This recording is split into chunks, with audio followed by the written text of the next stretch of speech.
श्री गणेशाय नमः। चौथ माता की जय। हमारे सनातन धर्म में अनेकों देवी देवताओं की मान्यता है। इन्हीं में से एक है चौथ माता।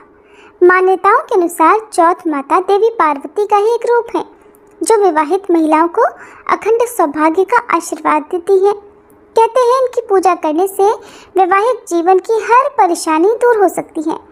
जिस पर भी चौथ माता की कृपा होती है उनके घर में हमेशा सुख समृद्धि और खुशहाली बनी रहती है। चतुर्थी तिथि की देवी हैं चौथ माता।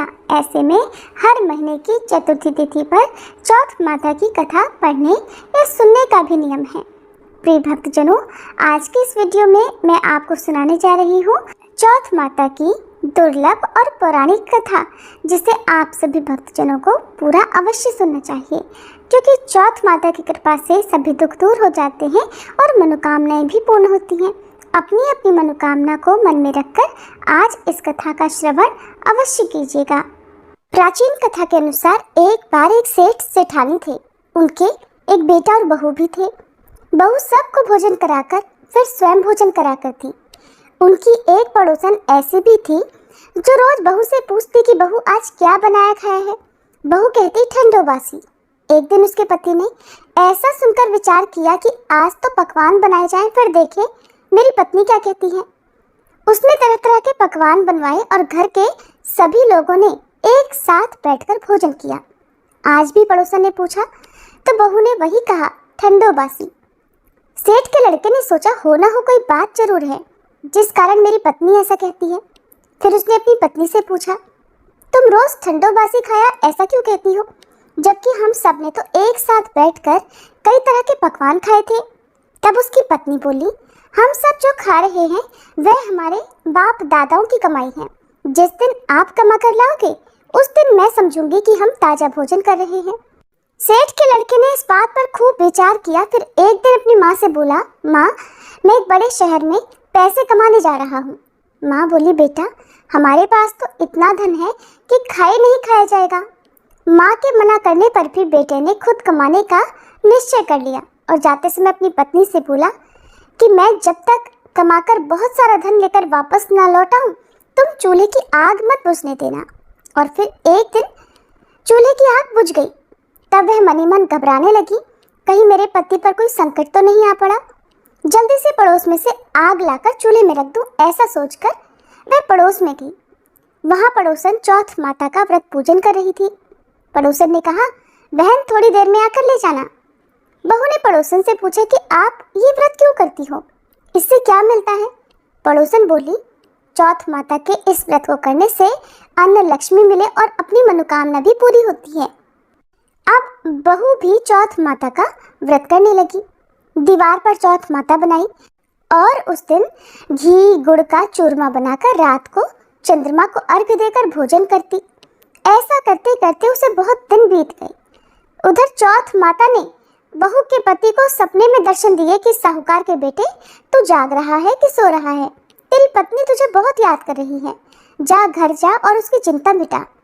तो दुकान खोलकर कंकु केशर का पगलिया बना के बैठ जाना, आज तेरा सारा हिसाब किताब चुकता हो जाएगा। अब तो चौथ माता ने जैसा कहा था वैसा ही हुआ। उसने घर जाने की तैयारी की और गाड़ी भरकर धन दौलत लेकर चल पड़ा। रास्ते में एक बड़ा सा काला नाग फन फैलाए बैठ गया और बोला, आज तो मैं तुझे डसूंगा, छोड़ूंगा नहीं, तेरी उम्र पूरी हो गई है। सेठ का लड़का बोला, आज चौथ माता ने मुझे सपना दिया तो मैं अपनी पत्नी से मिलने घर जा रहा हूँ। वहाँ मेरी पत्नी मेरा इंतजार कर रही होगी, बहुत चिंता कर रही होगी। मैं उससे मिलकर जरूर वापस आऊँगा, तब तो मुझे डस लेना। नाग बोला, तुम अगर शपथ लेकर जाओ तो ही मैं तुम्हें जाने दूंगा, अगर तुम लौट कर नहीं आए तो मैं तुम्हारे घर पर आकर ही तुम्हें डस लूंगा।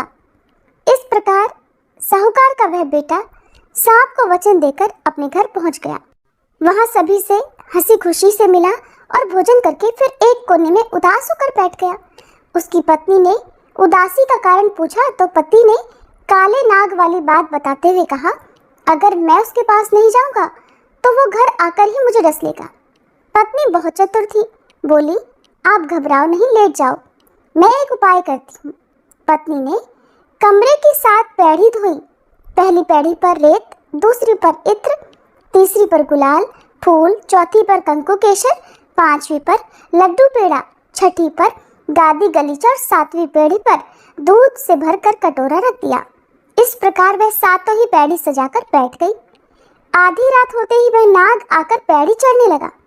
पहली पैड़ी पर रेत में लौट गया और कहने लगा, सेठ की बहू ने आराम तो बहुत दिया, लेकिन क्या करूं, वचन से बंधकर यहाँ आया हूँ, इसलिए डसूंगा तो मैं जरूर।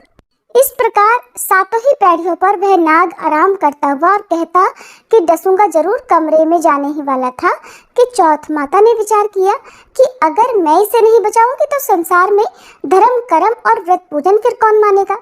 अब तो गणेश जी, चंद्रमा जी और चौथ माता ने साहूकार के बेटे को बचाने का विचार किया।